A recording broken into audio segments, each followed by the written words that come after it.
歡迎你嚟我嘅頻道，我係 Wonderful，口味濃淡各有所好。今條影片係同大家分享，俾大家參考一下嘅啫。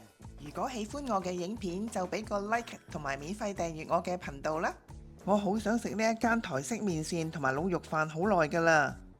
曾經試過週末上嚟食啦，好多人排隊啊！今日好好彩啊，唔係好多人排隊咋，等咗10分鐘左右就有位啦。即係話佢哋嘅麵線係進口嘅，我嘅朋友食過話好正㗎喎，見到幅相都流晒口水啊！唔知係咪自己肚餓呢？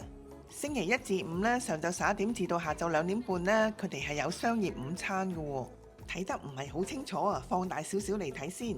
哦，套餐呢就係加大到去中碗，仲包一個指定嘅飲品。商業午餐價錢好經濟抵食喎，要用手機掃二維碼落單㗎。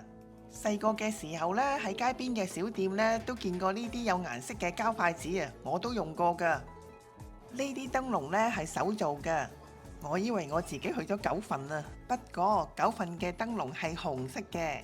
呢度嘅佈置同埋氣氛感覺良好啊。台灣嘅麵線呢係傳統嘅小食嚟㗎，佢口感呢係滑順啦、柔軟啦，幾乎係唔使咬㗎。另外呢，佢煮好耐呢都唔爛㗎喎。配搭呢好濃厚嘅湯底㗎，好似糊狀咁樣㗎。原本價錢呢就係8個9毫9，加咗一隻滷蛋呢就1個9毫9啦，再加埋中碗呢加多1蚊，總共就係11個9毫8。呢度嘅招牌老大腸一定要試啦，我哋就叫咗一個雙拼大腸肉羹麵線啊，價錢呢就係9個9毫9㗎。呢兩碗麵線呢係熱辣辣㗎。點咗一個有香脆蘿蔔1個9毫9，味道呢就係甜甜地啦、酸酸地啦，同埋好爽口㗎。老大腸唔會話切到好大件啦，佢係薄薄地㗎。肉條呢就好紮實啦，同埋好嫩滑㗎，加埋呢佢好彈牙㗎。麵線啊、肉條啊同埋老大腸呢都係好嫩滑嘅，好容易咬啊，所以好快就會食晒一碗㗎。冬天食呢更加正啊，暖在心頭啊！我覺得呢，佢係落咗少少醋㗎，所以有少少嘅酸味呢，變咗呢就好醒胃咯，唔會覺得漏咯。肉條同埋老大腸呢係冇怪味㗎，佢個味道呢係適中㗎。我嘅麵線呢係冇加大到㗎，對我嚟講呢份量係啱啱好㗎。我嘅屋企人呢就加大到去中碗㗎，肉條同埋麵線呢都多啲㗎。屋企人話滷水蛋嘅外層呢係鹹咗少少㗎。麵線嘅湯底雖然係濃郁啊，飲完之後呢又唔覺得口渴喎。滷水大腸好好味啊，好軟腍啊。我唔知道佢哋嘅餐單有冇淨滷大腸嘅呢？如果你哋知道，請留言話俾我聽啊。呢個 Hoja 滷肉飯呢係包埋滷水蛋嘅，7個9毫9。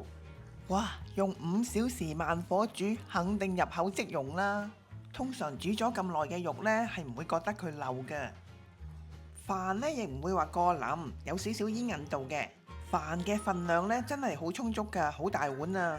滷水蛋呢又唔會話過熟喎。滷水蛋嘅外層呢比較鹹咗一啲啦。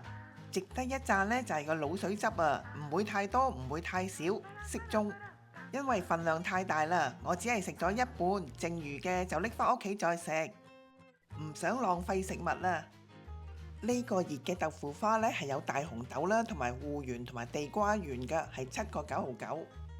我中意嘅甜品啊，我呢就揀咗薑汁味嘅糖啊，因為我中意薑嘅味道啊。份量都充足，價錢都合理，賣相呢同我哋喺台灣九份食嘅差唔多㗎喎。試一試個口感係咪一樣嘅先？都有好多粒芋圓同埋地瓜圓喎。糖水嘅熱度呢就係中熱，唔係熱辣辣嗰種㗎。豆腐花都好軟滑啊。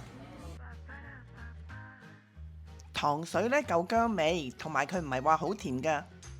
個人覺得呢兩種芋圓嘅 Q 彈度呢係一般般嘅啫，唔夠軟糯咯。下次呢再同其他屋企人一齊再嚟食過，可以點多啲其他款式嘅食物啊。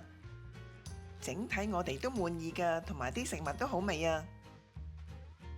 未包括服務費，總共呢就係45個1毫3。